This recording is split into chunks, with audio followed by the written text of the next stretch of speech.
Las agresiones de Estados Unidos contra Cuba han estado presentes desde el mismo triunfo de la revolución. Pero antes de hablar de estas medidas agresivas, es necesario hacer una referencia histórica. El conflicto entre Cuba y Estados Unidos comenzó a inicios del siglo XIX, cuando Thomas Jefferson, uno de los padres fundadores de la Unión, se pronunció por la conveniencia de que Cuba formara parte de la Unión en caso de guerra con España. Después, a lo largo de todo el siglo XIX, intentaron en varias ocasiones comprarle Cuba a España y finalmente terminaron interviniendo en la guerra de independencia del año 95, la que Martí llamó la guerra necesaria, organizada por Martí y el Partido Revolucionario Cubano, que comenzó en 1895, ya al final de la guerra, cuando ésta estaba ganada por el ejército Mambí contra el ejército más poderoso del mundo aquel entonces, un ejército de 300.000 hombres, que era el ejército español. Estados Unidos entra en la guerra para adjudicarse la victoria. Después de 4 años de intervención militar, en 1902 dejan instalada una república mediatizada, manteniendo el control político y económico del país y con una enmienda Platt que le daba derecho a intervenir cuando estuviera conveniente. De hecho, lo hicieron varias veces después del año 1902, y también decidir sobre la política exterior de Cuba. Ese es el antecedente primero.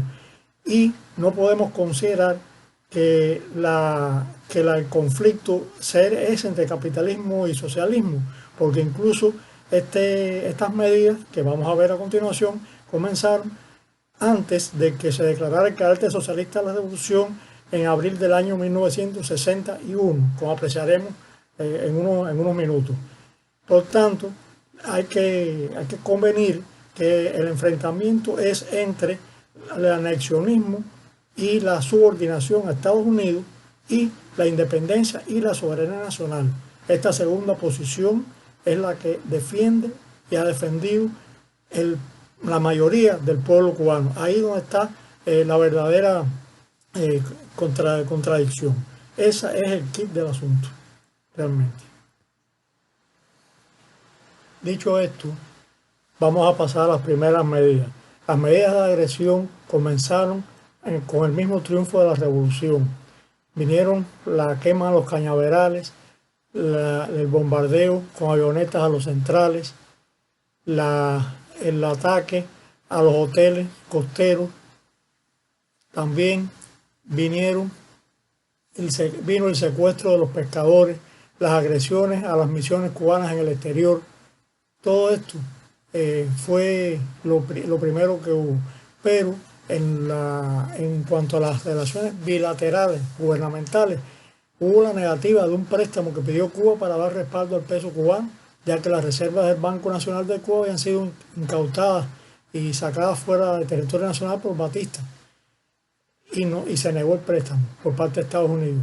También se redujo la cuota de compra de azúcar, y el mercado de Estados Unidos era el mercado más importante para Cuba en ese momento, y el mercado natural. Además de estas medidas, luego vino el embargo al comercio de azúcar, y finalmente cierra con la orden ejecutiva de Kennedy 3447, que decreta el 3 de febrero del 62 el embargo total a Cuba. Antes del año 62 había habido una agresión armada por Playa Girón o Bahía de Cochinos, que también se conoce, que fue derrotada en menos de 72 horas por el ejército rebelde y por las milicias cubanas, con el apoyo del pueblo.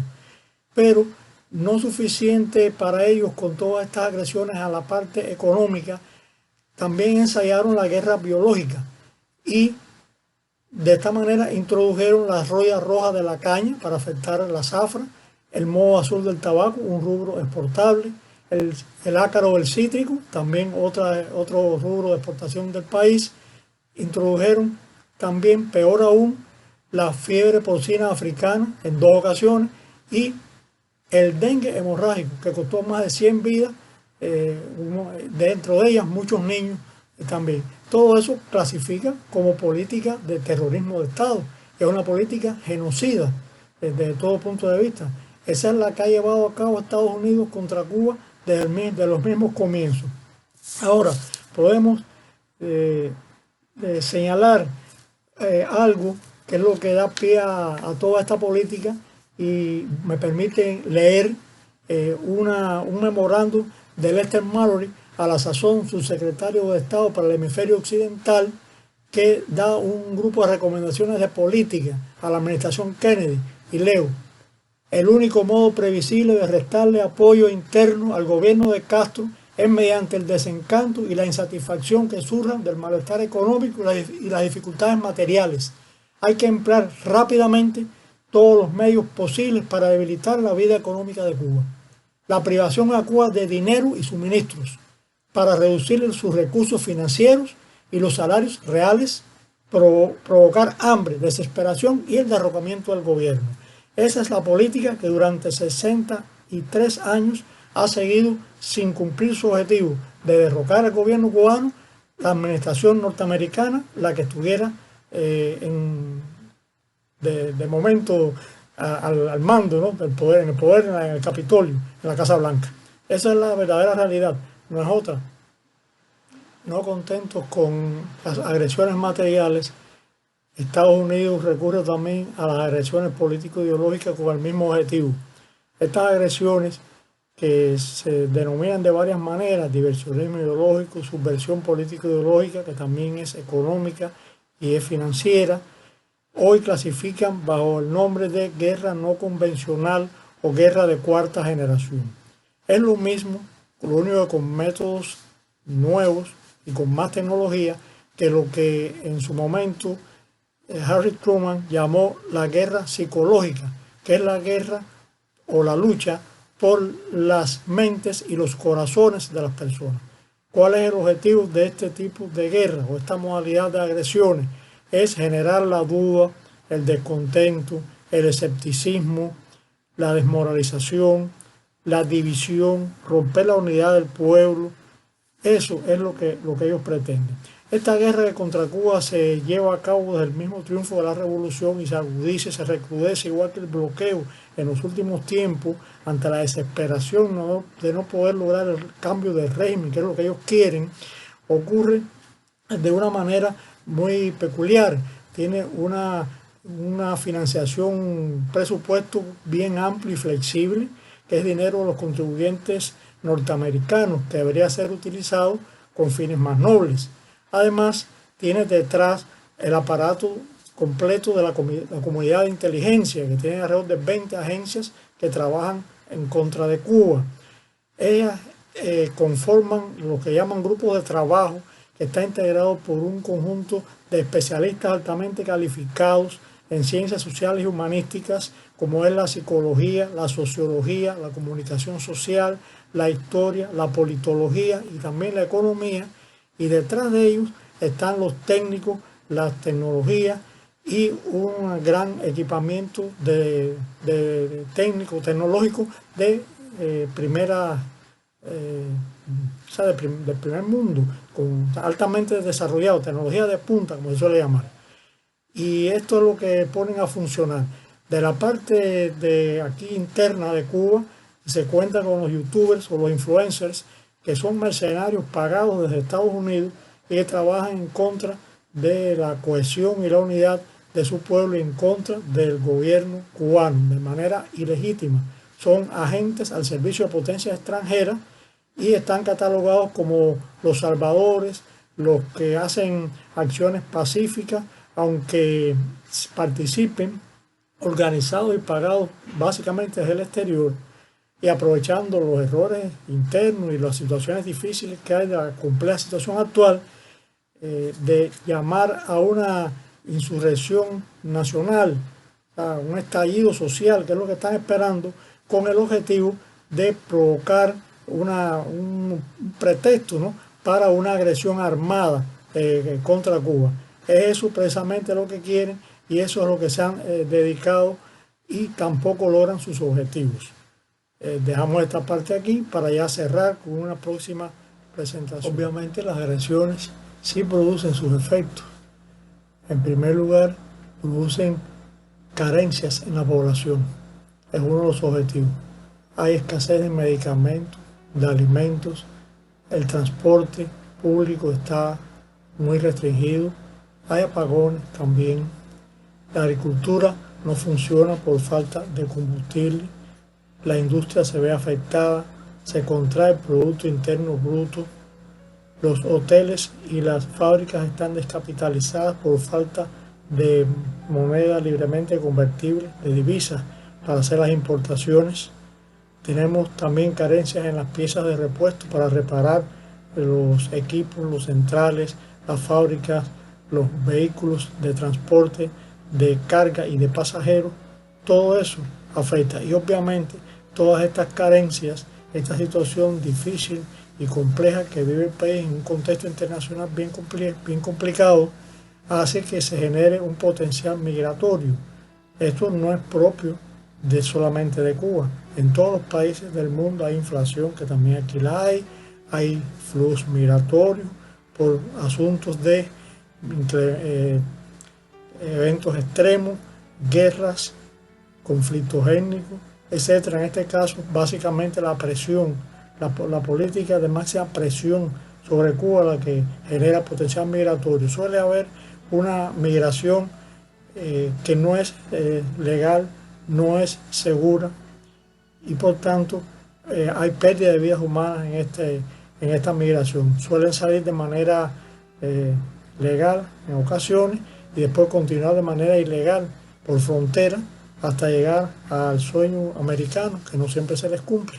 Estados Unidos le generan problemas a México en la frontera con Estados Unidos.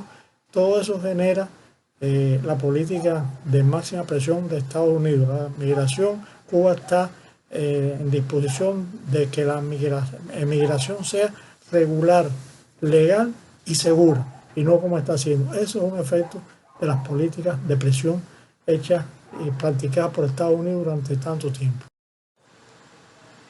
En esta guerra de cuarta generación se ha creado en las redes una matriz de opinión que expresa que en Cuba no hay economía, que existe un gobierno dictatorial y represivo y que el Estado es fallido. Por tanto, procede y es pertinente un cambio de régimen, lo cual justifica las acciones. Esa matriz de opinión es asimilada, absorbida, reproducida sin pensar con cabeza propia por una buena parte de los auditores que están en manos de los youtubers y de los llamados influencers, que son no más que mercenarios y miserables que cobran al servicio de una potencia extranjera. Eso es lo que está ocurriendo. No se consideran las condiciones reales que hay en el mundo, las causas objetivas de la situación que se da hoy en día en el país, como el bloqueo, el recrudecimiento de esta política agresiva y genocida con las 243 medidas aprobadas por la administración Trump en el mandato anterior. Tampoco considera la situación financiera internacional y la crisis multidimensional del capitalismo, que es estructural, ni considera los impactos de la COVID, que nosotros logramos sortearlo haciendo nuestras propias vacunas y también buscando en países amigos el oxígeno que Estados Unidos nos negó y creando nuestros propios respiradores artificiales que tampoco nos quisieron vender en virtud del bloqueo de la agencia Bertum, que es la que norma todo esto, que cuando un barco viene de cualquier lugar del mundo y atraca en puerto cubano, no lo puede hacer durante 180 días en ningún puerto norteamericano, que es el mercado más grande del mundo. Eso encarece todas las importaciones considerablemente. Aún así nosotros nos sobrepusimos a esto, logramos crear nuestros propios medicamentos y salvamos muchas vidas con tecnología cubana y apoyo desde otras latitudes. Entonces, realmente estas personas que desde Cuba trabajan en contra de su gobierno disponen de mucho dinero y mucha tecnología de punta, pero le faltan tres cosas que son vitales. Primero, no tienen liderazgo. Segundo, no tienen programa alternativo de gobierno. Y en tercer lugar, tampoco tienen base social. Por eso están destinados al fracaso. Solamente podrán ganar mucho dinero y emigrar y seguir trabajando desde fuera contra su país de origen, o sea, manteniendo una posición de apatria, o sea, contraria a la patria, al país donde ellos nacieron, lo cual es bastante poco ético, ¿verdad? Finalmente, parece que asistimos a una suerte de remake o de segunda temporada de la lucha bíblica de David contra Goliat. Y al parecer, por todas estas circunstancias que se han explicado, Goliat nuevamente no estará destinado a vencer. Vencerá David a mediano o corto plazo, con muchas dificultades y obstáculos. Vencerá David en base a la resistencia creativa y a la unidad indestructible del pueblo cubano y el amor que se tiene a la revolución. Recuerden que los hombres van en dos bandos, como decía José Martí, los que aman y crean y los que odian y destruyen. El primer bando está destinado a la corta o a la larga a vencer. Y ese es el propósito, seguir adelante con nuestro proyecto imperfecto y perfectible de construcción del socialismo, que nada ni nadie podrá evitar, ni Estados Unidos.